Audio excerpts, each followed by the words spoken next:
বন্যপ্রাণীদের বন্ধু হয়ে উঠেছিলেন সীতেশ রঞ্জন দেব। আহত প্রাণীদের সারিয়ে তুলতেন পরম যত্নে, ফিরিয়ে দিতেন বনের কোলে। বহু গাছও লাগিয়েছেন নিজ হাতে। অবশেষে চিরতরে থেমে গেল এই প্রকৃতিপ্রেমীর প্রাণ। অসুস্থ হয়ে মৌলভীবাজারে নিজ বাসাতেই ছিলেন কিছুদিন ধরে। মঙ্গলবার পাড়ি জমান না ফেরার দেশে। শেখ সিরাজুল ইসলাম সিরাজের পাঠানো তথ্য ও চিত্রে ডেস্ক রিপোর্ট। হয়তো কোনো প্রাণী আহত হয়ে পড়ে থাকতো বনের মাঝে, সেই অবুঝ প্রাণের ক্ষত সারিয়ে তুলতেন পরম যত্নে। হয়ে ওঠেন বন্যপ্রাণীদের বন্ধু। তিনি সীতেশ রঞ্জন দেব। থাকতেন মৌলভীবাজারে নিজ বাসায়। ছিলেন বাংলাদেশ বন্যপ্রাণী সেবা ফাউন্ডেশনের প্রতিষ্ঠাতা ও চেয়ারম্যান। মঙ্গলবার সকালে হার্ট অ্যাটাক হয় তার। হাসপাতালে নেওয়া হলেও শেষ রক্ষা হয়নি। 81 বছর বয়সে চলে গেলেন না ফেরার দেশে। আজকে তাই নাই, এই কথাটা বারবার মনে আসতেছে যে উনি একটা মহাপুরুষ ছিল।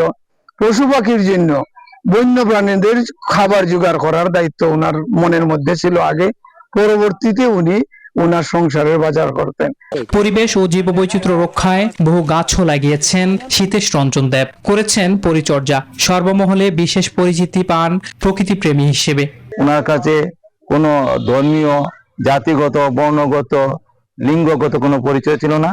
উনি আজীবন মানুষ এবং পশুর সেবা করে গেছেন। উনি আসলে সর্বজন শ্রদ্ধেয় এবং সকল মত দল পার্থক্যের ঊর্ধ্বে একজন লোক। উনি পরলোকে গমন করেছেন। আমরা 8 নং ওয়ার্ডবাসীর পক্ষ থেকে ওনার আত্মার শান্তি কামনা করি। তার মৃত্যুতে শ্রীমঙ্গল সহ দেশের সর্বাঙ্গনে নেমে এসেছে শোকের ছায়া। Desk report, news 24।